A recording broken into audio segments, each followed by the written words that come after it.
Même ceux qui avaient pas de temps. Gilet jaune.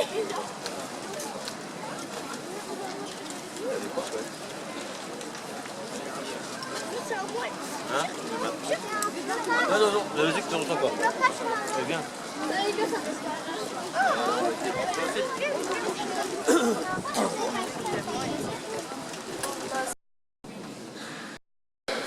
Et c'est bon, tous les ans, de nous souvenir de leur sacrifice. Monsieur le maire va déposer au nom de toute la commune. Et puis nous aurons ensuite une courte prière.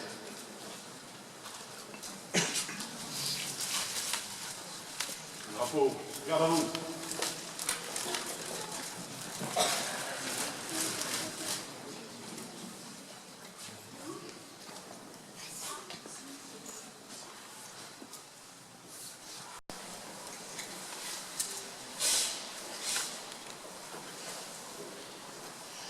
Lecture d'un livre de la Bible appelé Livre de Qoheleth. Il y a un moment pour tout et un temps pour chaque chose sous le ciel. Un temps pour donner la vie et un temps pour mourir. Un temps pour planter et un temps pour arracher. Un temps pour tuer et un temps pour guérir. Un temps pour détruire et un temps pour construire. Un temps pour pleurer et un temps pour rire. Un temps pour gémir et un temps pour danser. Un temps pour jeter des pierres et un temps pour les ramasser. Un temps pour la paix.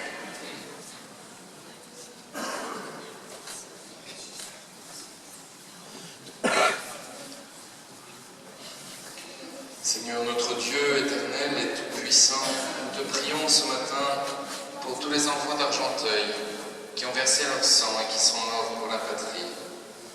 Leurs noms sont devant nous.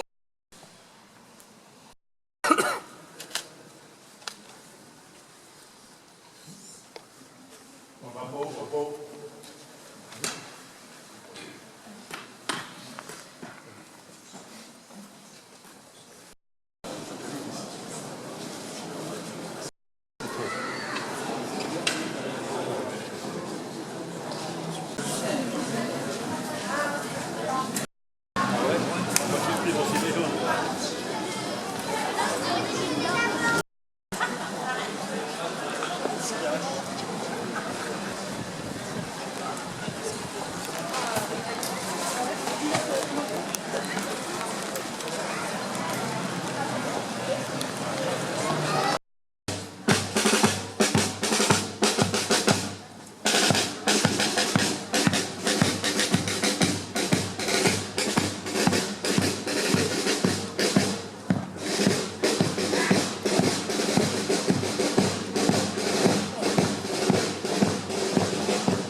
Mal préparé.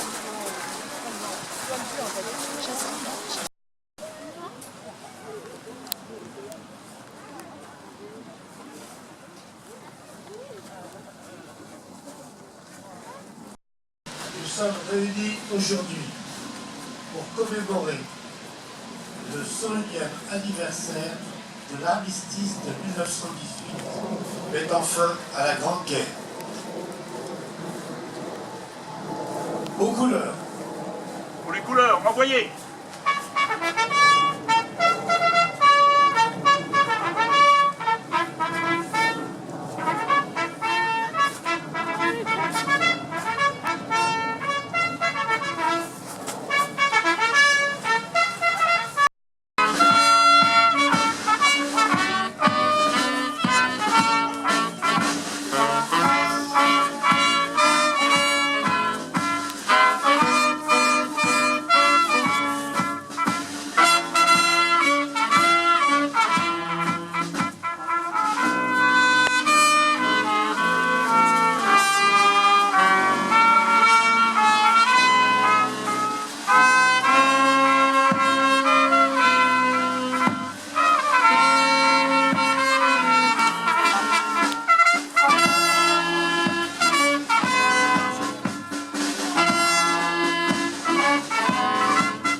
À l'âge des envies, où les rêves sont plus doux, vous avez connu le froid, la faim, la boue.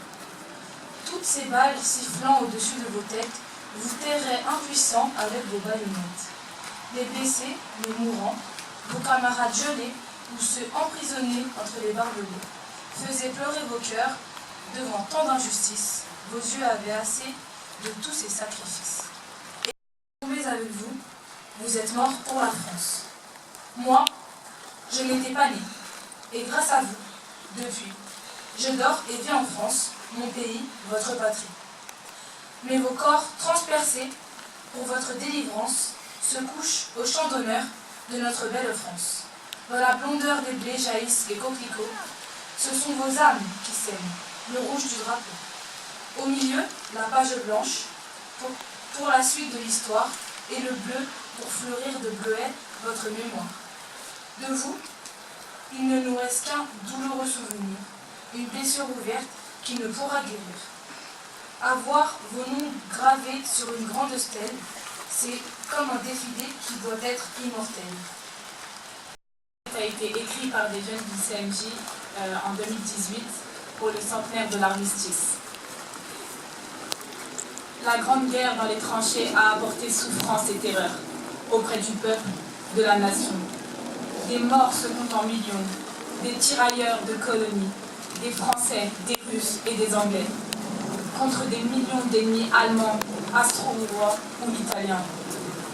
Des femmes amoureuses attendant avec désespoir, pleurant leurs âmes sœurs disparues, leurs frères abattus. Tel fut le prix pour la paix et l'armistice, une signature pacifique pour la victoire du pays et les enfants de la nation. Grâce à ces courageux combattants, nous partageons indépendance et joie. Le plus beau resterait à venir. Nos hommages, messieurs. Désormais, notre devoir d'éviter que l'histoire ne se répète reste notre combat.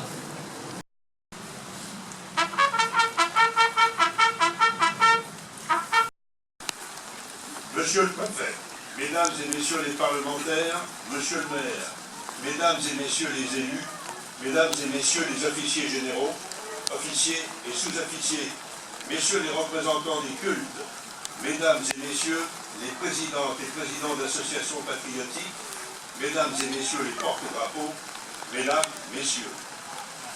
Que reste-t-il des tragédies du passé lorsque les derniers témoins ont disparu?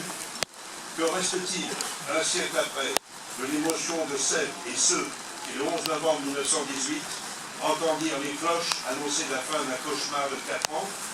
Que reste-t-il de la douleur de ces millions de familles qui, ce jour-là, eurent à vivre dans le deuil de la paix retrouvée?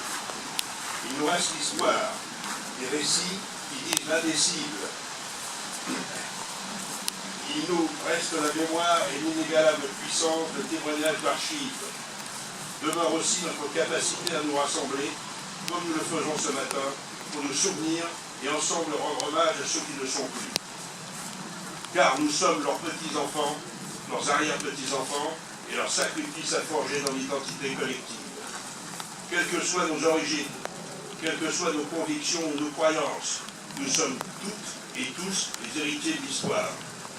Parce qu'un homme sans mémoire est un homme sans vie, un peuple sans mémoire est un peuple sans avenir. Cette réflexion du maréchal Foch prend, en ce 11 novembre 2019, la valeur d'une exhortation solennelle. Aujourd'hui, nous sommes réunis parce que nous voulons nous souvenir. Nous sommes ici pour honorer le devoir de mémoire et porter à notre tour, à notre manière, cette nécessaire volonté de paix. Le lundi 11 novembre 1918, à 5h10 du matin, à l'intérieur d'un wagon isolé, dans la forêt de Compiègne, au carrefour de Retonde, l'armistice est signé. Elle prendra effet à la 11e heure du 11e jour du 11e mois de l'année 1918. Dans toute la France, les cloches sonnent à la volée. Le 11 novembre 1918, la Grande Guerre prend fin après 52 longs mois de combat. Les canons se taisent enfin. Pourtant, c'est presque la fleur au fusil. Quand cet été de 1914, sous les encouragements de la foule, les hommes partent à la guerre. Tout le monde pense alors qu'elle ne durera pas plus de 3 mois. L'Europe se déchire, le conflit devient mondial. La guerre s'enlise pour durer plus de 4 ans et mobiliser au final des millions de soldats. Ils sont venus de tous les continents, d'Afrique et d'Indochine, d'Australie, d'Inde et de l'Europe. Ils sont venus aussi des États-Unis, qui pour la première fois de leur histoire intervenaient dans un conflit mondial. Ils sont venus en nombre pour mourir dans les tranchées de la Somme et de l'Argonne, sur les champs de bataille de la Marne ou de la Meuse. Près de 10 millions de soldats tués et des millions blessés, amoindris pour la vie, défigurés et détruits moralement. Dans ce bilan accablant, la France a payé un très lourd tribut avec des millions de morts, de blessés, d'invalides, bilan auquel il convient d'ajouter les victimes civiles d'une guerre qu'on qualifie de moderne et d'effroyable. Pourtant, la cruauté de ce constat ne saurait faire abstraction de la vaillance de tous ceux qui ont combattu, des sacrifices qu'ils ont consentis, des souffrances qu'ils ont surpassées pour se débarrasser à jamais du fléau de la guerre. Frères d'armes unis au front, ce sont eux qui ont gagné la paix. Un siècle après ce jour, alors que les derniers témoins de cette tragédie ne sont plus parmi nous, pour dire les souffrances et les peines qu'ils eurent à endurer, le souvenir de leur ouvrage et de leur abnégation au service de notre pays perdure. Nous en sommes désormais les dépositaires. 11 novembre 2019. Aujourd'hui, nous sommes tous et toutes réunis pour célébrer ce jour de paix, paix qu'il est plus que jamais nécessaire de préserver. Ce matin, devant les plus jeunes d'entre nous, celles et ceux qui n'ont jamais connu la guerre, je veux saluer la chance que nous avons de pouvoir vivre ce moment et ainsi rendre hommage à nos aînés. Il y a eu d'autres conflits moins nombreux et d'innombrables barbaries, mais l'Europe a retrouvé sa géographie. Elle a su faire preuve d'une volonté et d'une intelligence sans précédent dans l'histoire de notre continent. Certes, il est plus facile de désirer la paix que d'en jeter les fondations.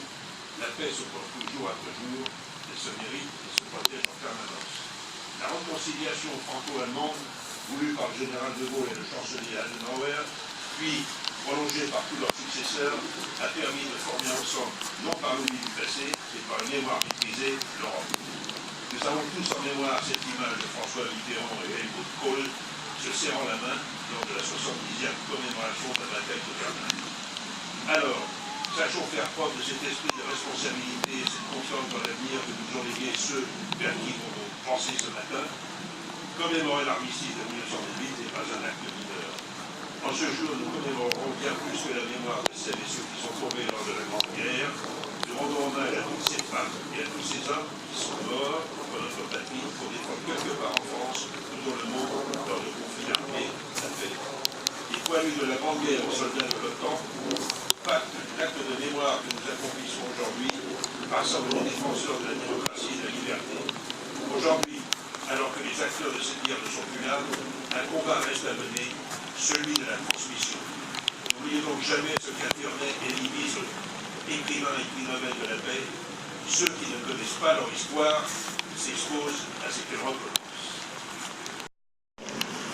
Monsieur le Président du Conseil départemental, Mesdames et Messieurs les conseillers départementaux, Mesdames et Messieurs les élus, Monsieur le commissaire divisionnaire, Mesdames et Messieurs les anciens combattants,